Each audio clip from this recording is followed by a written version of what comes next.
It's void. And there in the midst of this desert, John sees a woman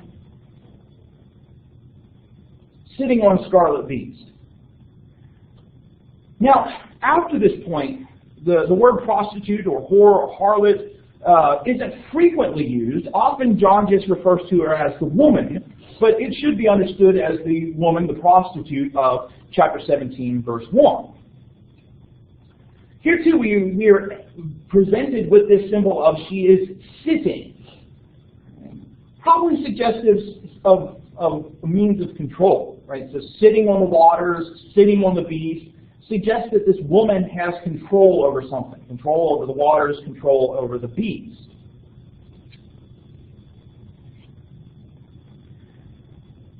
But the scarlet beast here is what's in view. Now, what is scarlet? What color is scarlet? Right? It's a type of red. So why use red as the color for this beast? Like the scarlet ribbon. Like with probably a little bit before the scarlet letter. the scarlet ribbon that it was in Joshua. Red. Sorry about that. Okay, maybe the connected with another prostitute, right, from the Old Testament, the scarlet, the ribbon that Rahab used to identify her house. So maybe it's connected with prostitution or death. What else might be symbolized by the color red here, or scarlet, I should say? Sin, right? And maybe in a contrast between here's this beast that is scarlet versus Christ and the saints who are in white, right? So a white versus red type of thing, connected with the blood. It may also be that, as we'll see in a couple verses, the woman is clothed in scarlet, suggesting the color of wealth. Right? So maybe there's a wealth communicated here. Or maybe it's to make us think of the red dragon, right, who from Satan in chapter 12. So possibilities, I think all of these kind of suggest some things, that this scarlet beast is not a good thing. Right? There's something negative about this. And that's further emphasized when the scarlet beast has a,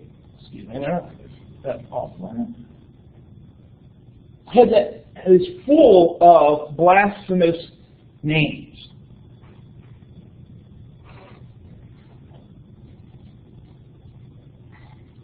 Now, it's full of blasphemous names. It has 7 heads and 10 horns.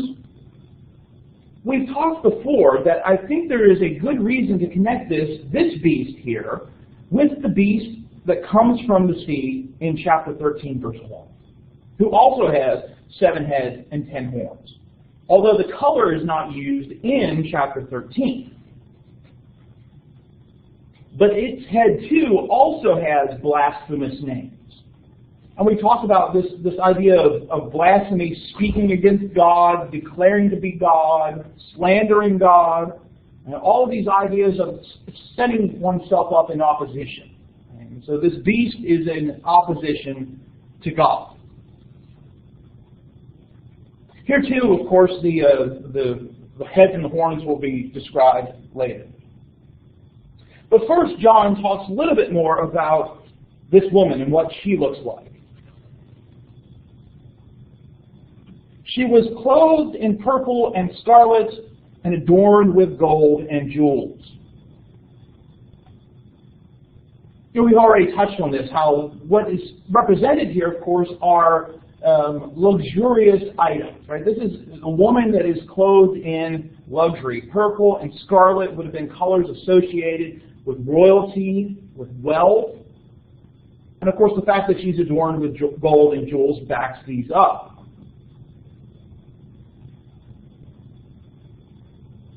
But where do these things come from?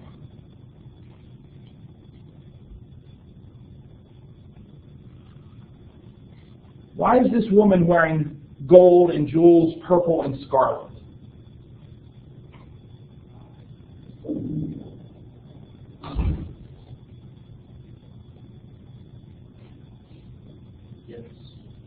from? Admirers. Yeah, her clients, her admirers, right? And so the idea, of course, as a prostitute, she is wearing wealthy clothes and jewels because of her occupation. Right? The luxury that she has comes from specific types of activity. But what we see here, of course, is that it's not so much sexual activity or even spiritual immorality, though that's part of it, but she's gotten this because of the persecution of the saints. So as we kind of go on further, we're seeing that this is kind of what is fostering some of this. So the woman is clothed in luxury. Wealth, power, suggested here. And that's even suggested in the fact that she holds a cup, but it's a gold cup. Right? It's not just a regular cup, it's a gold cup. And this gold cup is full of abominations. What does the word abomination mean? All right, so there's ideas of things not being natural. How else might you define what an abomination is?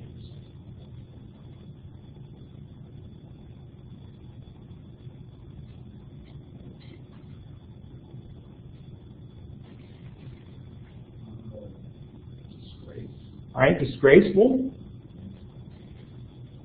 Maybe detestable. One lexicon defines the word that's translated abomination like this: what must not be brought before God because it arouses His wrath. Right? So putting something in God's face, so to speak, that you know is going to make Him angry. So the woman holds a cup full of abominations. And thinking now kind of contemporary meaning, because a lot of what we'll talk about is first century meaning. But I wonder sometimes, do we still have the concept of things being abominations to God? Or have we kind of taken a rather lax, and I say this myself too, it's just kind of just a rhetorical question anyway, have we taken such a lax view towards sin that we don't think of God detesting some things? I mean, certainly we don't want to underestimate the power of Christ's forgiveness, and what Christ can do to forgive people who have been mired in sin for so long. But I wonder if we take such a lax view sometimes where we don't recognize some things as being abominations in God's sight. Jesus say, don't get twisted. I can't get too bad. Yeah. It's temporary. And it gets lost in the transmission of the world.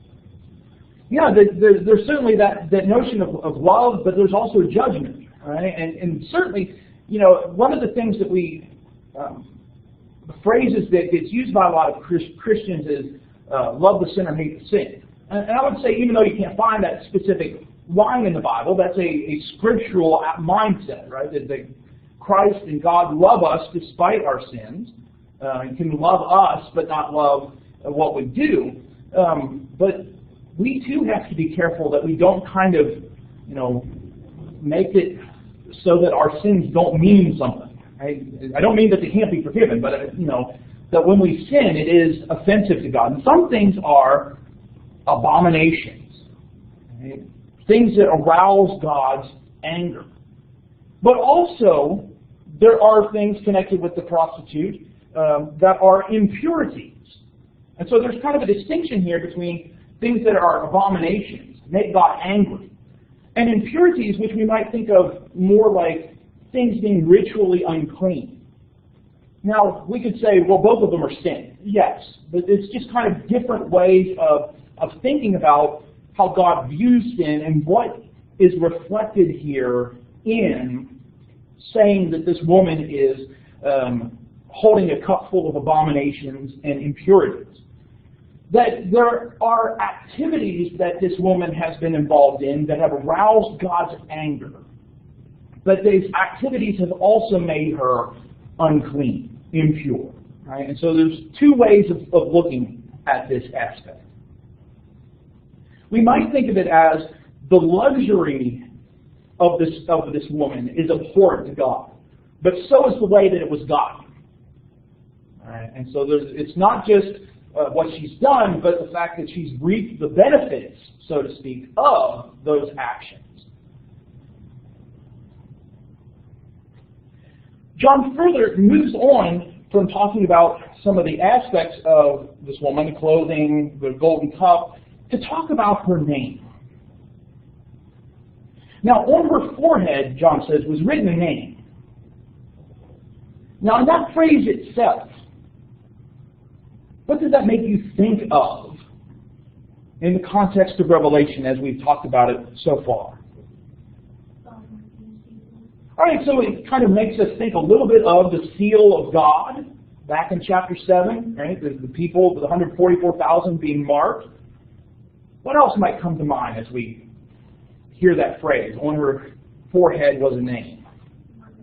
Right, the mark of the beast. Right? So this idea of people being identified by this mark on the forehead. Perhaps, again, that idea about connecting with the mind. Right? And where does your mind belong? Well, this name is on this woman's forehead. Some commentators claim, and I don't know if this is accurate or not, so I haven't verified this, that Roman prostitutes wore their names on headbands as kind of an identifying mark. So maybe that has something to do with it as well. But this name is a mystery. Now, depending on the translation that you're using, it's going to be identified in this translation one of two ways. And this is verse 5. It's either going to be that her name is Mystery, capital N, like that's her name, right? The name on her forehead was Mystery. Or you might have a translation that has a lowercase m, which means that her name is a mystery. Right? Either way, we have this idea that there's something mysterious about this woman and her name. It's probably most likely, the better translation is probably that her name is a mystery, not that, her name is mystery. It's probably that her name is a mystery. And by calling her Babylon the Great, this is something that needs to be worked out and understood, right? It's a mystery, so you have to examine it, understand it. So her name is Babylon. And that's the mystery here. What's the solution to this mystery? Why use Babylon? We've seen Babylon a couple other times before, but why use Babylon here to refer to this woman? What was Babylon?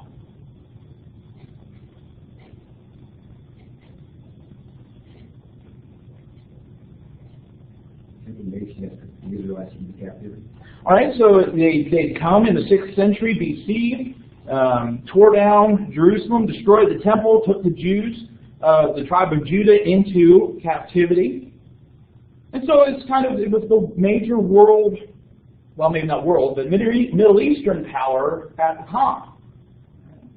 And here is this woman who is now called Babylon. So if Babylon refers to this world power that oppressed God's people, that's probably what's behind the use of this symbol. Calling her Babylon is meant to suggest the oppression of God's people. And so by using Babylon, John is suggesting that this woman acts like the Babylon of the much more ancient world did. Notice also that this woman is the mother of prostitutes and the earth's abomination. By calling her the mother of prostitutes, or mother of harlots, or mother of whores, what does the phrase mother of suggest? Gave rise to. All right, so giving rise to, giving birth to, it's the source of. Now, again, we don't want to take this literally, but in kind of like hyperbolic type of fashion, right? This is not to say that all of the world's abominations, all of the prostitutes of earth come from this Babylon, whatever Babylon represents, right? Things were around before Babylon. Even the old Babylon things were around. But the idea is how involved this prostitute is in these things, right? So it's hyperbolic.